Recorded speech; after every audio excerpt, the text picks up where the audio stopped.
There's confusion because we don't agree on the definitions, and we haven't for a long time, and that has to be put on the table.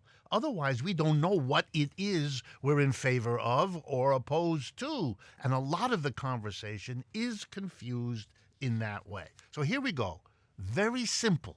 As we come toward the end of the first half of this program, we're going to give the definitions that we're then going to use in the second half to really tell the story.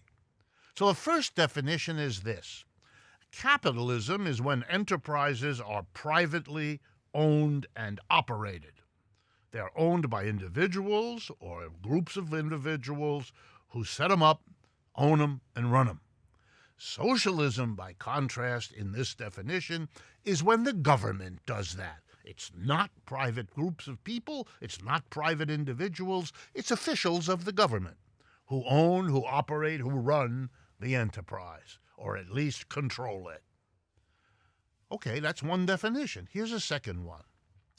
Capitalism exchanges goods and services, both the resources that go into production and the products that come out of it, by means of market exchanges.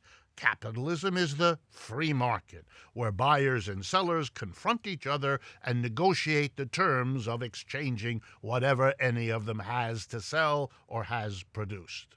By contrast, socialism isn't a market system. It is the government planning and controlling and directing who gets what and who gives up what for what.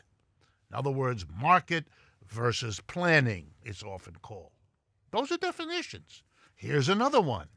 Capitalism is when you organize production with a few people at the top making all the decisions. The owner, the chief executive, the board of directors, and the vast mass of other people called employees doing what they're told.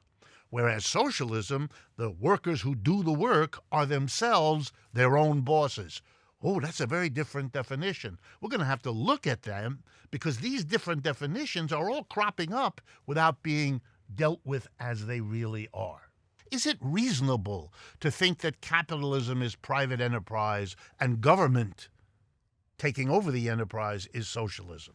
And I would argue strongly with you that it is not. Let me explain briefly. In previous economic systems, we never reasoned like that.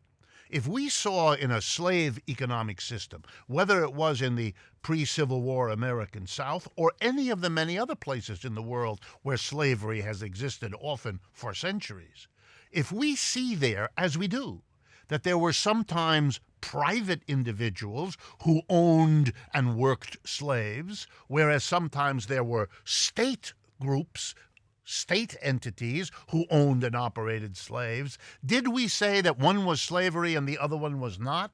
No, we didn't. Let me give another example.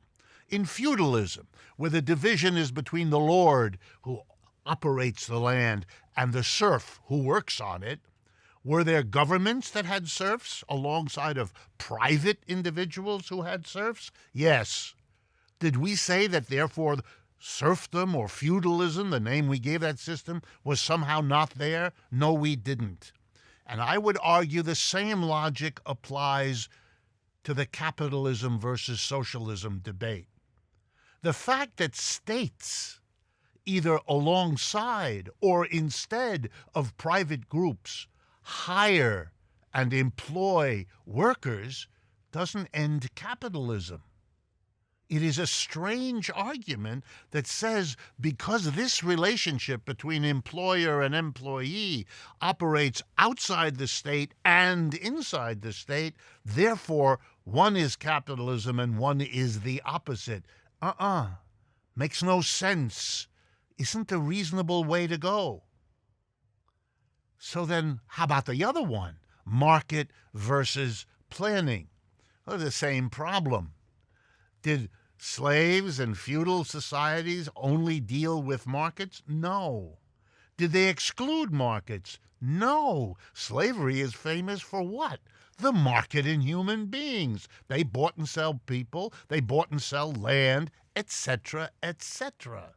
So the presence of a market way of distributing things versus a planned or organized way that exists in all of these systems, and the presence or absence of it in the United States or in the world today is not, I would argue, a sign of the presence or absence of capitalism. Shouldn't be part of the, quote, debate between capitalism and socialism.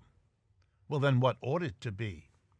It ought to be about that third definition I gave you. It ought to be about what distinguishes a capitalist system from, say, the predecessor systems of feudalism and slavery. And that is the relationship between people in the act of producing the goods and services we all need.